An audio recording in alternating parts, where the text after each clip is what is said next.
எல்லாருக்கும் வணக்கம். விக்கி பேசுகிறேன் இயற்கை உணவுலேருந்து.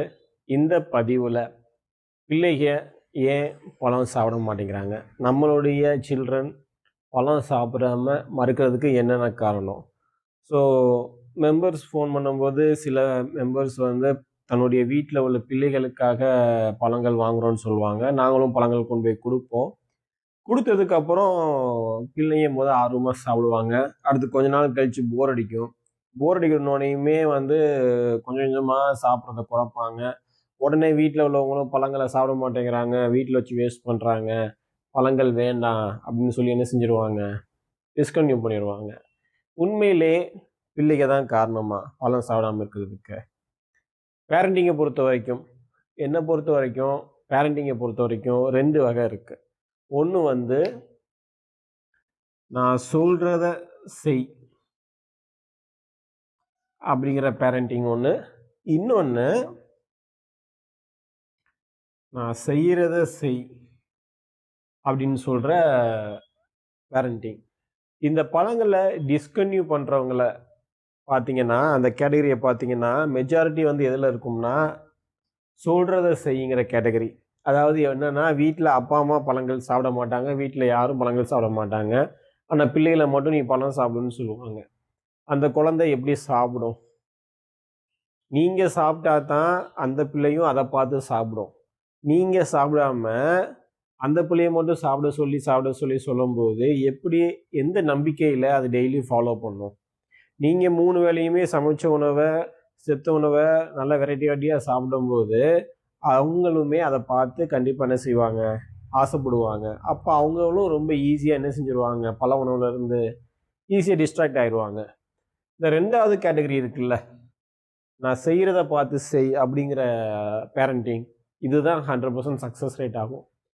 பழங்களை பிள்ளைங்களுக்கு முன்னாடியே தானும் சாப்பிட்டு நீயும் சாப்பிடு அப்படின்னு சொல்கிற பேரண்டிங் தான் இங்கே என்ன ஆகும், சக்ஸஸ் ஆகும். இது பழங்களில் மட்டும் இல்லை, எந்த ஒரு விஷயமா இருந்தாலும் சரி. ஸோ சிம்பிளாக சொல்லணும்னா, உங்கள் பிள்ளைங்க பழங்கள் சாப்பிடணும்னா நீங்கள் சாப்பிட்ணும். நீங்கள் சாப்பிட்டா தான் அந்த பிள்ளைங்களும் என்ன செய்வாங்க, பழங்களை சாப்பிடுவாங்க. உதாரணத்துக்கு எனக்கு ஒரு வயசு பையன் இருக்கான். ஸோ அவனுக்கு எப்படி ஃபாலோ பண்ணுறேன்னா, காலங்காத்தால் நான் பல பாக்ஸ் வச்சு சாப்பிடும்போது அவனையும் கூட வச்சுருப்பேன். அவனையும் கூட வச்சு ஒவ்வொரு பழமாக எடுத்து வெள்ளரிக்காய் அதில் பாதியாக கட் பண்ணி அந்த விதையை எடுத்து பிசைஞ்சு கொடுப்பேன். அப்புறம் சப்போட்டாவில் சென்ட்ரல் உள்ள அந்த பகுதியை எடுத்து சதப்பகுதி எடுத்து பிசைஞ்சு கொடுப்பேன். அப்புறம் கிரேப்ஸு, தண்ணி பழம், பப்பாளி, பொறுமையாக நம்ம சாப்பிட அவங்களுக்கும் கொஞ்சம் கொஞ்சமாக பிசைஞ்சு கொடுக்க ஆட்டோமேட்டிக்காக அவங்களும் என்ன செய்வாங்க, விரும்பி சாப்பிடுவாங்க. இயற்கையிலே பிள்ளைங்க நல்லா பழம் சாப்பிடக்கூடியவங்க. ஏன்னா அது இயற்கை உணவு. நம்ம தான் என்ன செஞ்சிடறோம், பிள்ளைகளையும் சேர்த்து என்ன செஞ்சிடறோம், கெடுத்து வச்சிடறோம். நம்மளும் கெட்டதும் இல்லாமல் அவங்களையும் என்ன செஞ்சு வச்சிடறோம், கெடுத்து வச்சிடறோம். இப்போ என் பையனுக்கு காலையில் அந்த பழங்கள் பாக்ஸு ஊட்டும் போது, பழங்கள் நான் ஊட்டினதுக்கப்புறம் திருப்பி மத்தியானம் போல் கரும்புச்சாறு குடிப்பான். ஒரு 1/2 லிட்டரு 1/4 லிட்டரு கரும்புச்சாறு ஃபுல்லாகவே குடிப்பான். அதுக்கப்புறம் திருப்பி ஈவினிங் வரும்போது கொய்யாப்பழம், கனிஞ்ச கொய்யா நல்லா சாப்பிடுவான். அப்புறம் நைட்டுக்கு வாழைப்பழம், மற்ற நேரம் தாய்ப்பால். சமைச்ச உணவோடைய ரேஷியோ வெறும் 20% கீழே. 80% அவன் சாப்பிட்ற உணவு எல்லாமே என்ன உணவு தான், உயிர் உள்ள உணவு தான். நம்ம பிள்ளைங்களை பொறுத்த வரைக்கும் உயிர் உள்ள உணவை சாப்பிட்டாங்கன்னா அவங்களுக்கும் ஆயுள் கூடும், உயிர் கூடும். இறந்த உணவை, செத்து போன உணவை சாப்பிட்டாங்கன்னா இறப்புக்கும் தன்மை தான் என்ன ஆகும், அதிகமாகும். ஒரு கட்டத்துக்கு மேலே நம்ம கல்யாணம் முடிஞ்சு நம்ம பிள்ளைங்கள் பெற்றுக்கிற வரைக்கும் வாழ்க்கையை நமக்காக வாழ ஆரம்பிப்போம். கல்யாணம் முடிஞ்சு குழந்தை பெற்றதுக்கப்புறம் வாழ்க்கை பிள்ளைங்களுக்காக வாழ ஆரம்பிக்கிறோம். அப்போ பிள்ளைங்களுக்காக வாழக்கூடிய வாழ்க்கையில் அவங்க ஆரோக்கியத்தை நம்ம என்ன செய்கிறது இல்லை, கன்சிடர் பண்ணுறதே கிடையாது. அப்படியே கன்சிடர் பண்ணாலும் அதுக்குண்டான முயற்சிகளை என்ன செய்கிறது கிடையாது, எடுக்கிறது கிடையாது.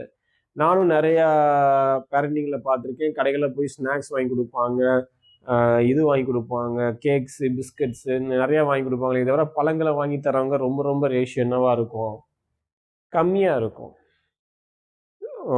நான் ஒரு கேள்வி கேட்குறேன், பிள்ளைங்களுக்கு படிப்பு வரல, மார்க் வரல அப்படின்னா பிள்ளைங்களை ஸ்கூலில் விட்டு டிஸ்கன்டினியூ பண்ணிடுவீங்களா?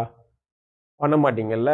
அப்போ படிப்பு வரல, மார்க்கு எடுக்க மாட்டேங்கிறான்னு மட்டும் ஏற்றுக்க முடியாத நீங்கள் பழம் சாப்பிட மாட்டேங்கிறாங்கிறத மட்டும் எப்படி ஈஸியாக ஏற்றுக்கிறீங்க? சுவர் இருந்தால் தானே சித்திரம் வரைய முடியும். அங்கே சுவரே பில்ட் பண்ணலன்னா நீங்கள் என்ன தான் டெக்கரேட் பண்ணாலும் சித்திரம் வரைஞ்சாலும் அங்கே என்ன பிரயோஜனம் நடக்க போகுது? ஒரு பிரயோஜனம் நடக்க போகிறது கிடையாது. ஸோ சிம்பிளாக சொல்லணும்னா, பிள்ளைங்க பழங்கள் சாப்பிட்ணும்னா நீங்கள் சாப்பிட்ணும். நீங்கள் சாப்பிட்டு காலையில் உட்கார வச்சு உங்கள் கண்ணுக்கு முன்னாடியே நீங்களும் பழங்களை சாப்பிட்டு பிள்ளைங்களையும் பழங்களை சாப்பிட வச்சு பாருங்கள். கண்டிப்பாக பிள்ளைங்க ஃபாலோ பண்ணுவாங்க. நீங்கள் உதாரணமாக இருந்து நான் சொல்கிறத செய்யுங்கிறது மாதிரி இல்லாமல் நான் செய்கிறத செய்யின்னு சொல்கிற மாதிரி நீங்கள் நடந்துக்கிட்டீங்கன்னா கண்டிப்பாக என்ன நடக்கும்? பிள்ளைங்க பழங்கள் சாப்பிடுவாங்க. அந்த விஷயத்தை விட்டுட்டு நீங்கள் மற்ற விஷயத்த எல்லாத்தையும் ட்ரை பண்ணாலும் ஃபெயிலியர் தான் ஆகும். விஷயம் ஒன்று தான். நம்ம பிள்ளைங்க பழங்கள் சாப்பிட்றாங்கன்னா அவங்க ஆரோக்கியத்துக்கு மேலே நம்ம அக்கறைப்படுறோன்னு அர்த்தம். பிள்ளைங்கள் செய்யக்கூடிய விஷயத்துக்கு பொறுப்பு அவங்க கிடையாது, தப்பு அவங்க கிடையாது. தப்பு நம்ம மேலே. நம்ம சரியான முறையில் கைட் பண்ணல, சரியான முறையில் அவங்கள பழக்கலைங்கிறது தான் உண்மையான அர்த்தம்.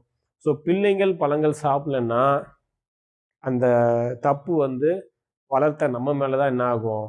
உழுவும். நம்ம தான் பொறுப்பே தவிர பிள்ளைங்க கிடையாது. ஸோ இந்த வீடியோ பார்க்குறவங்க, இந்த பதிவை பார்க்குறவங்க, பிள்ளைகளுக்கு அவங்களுடைய பிள்ளைங்க யார் யாரெல்லாம் பழங்கள் சாப்பிடாமல் இருக்காங்களோ, சாப்பிடாம இருந்தாங்கன்னா அதுக்கு உண்டான காரணம் யார்? நீங்கள் தானே தவிர பிள்ளைகள் கிடையாது.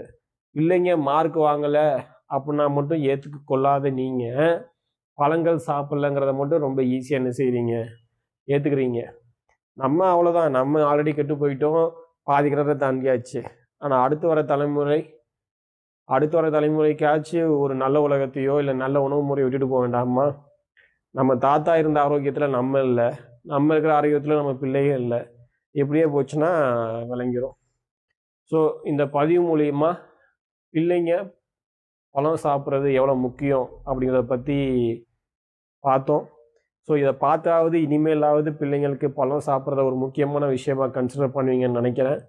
ஸோ திரும்ப அடுத்தடுத்த விஷயங்களில் இயற்கை சார்ந்த விஷயத்தை பற்றி பார்ப்போம்.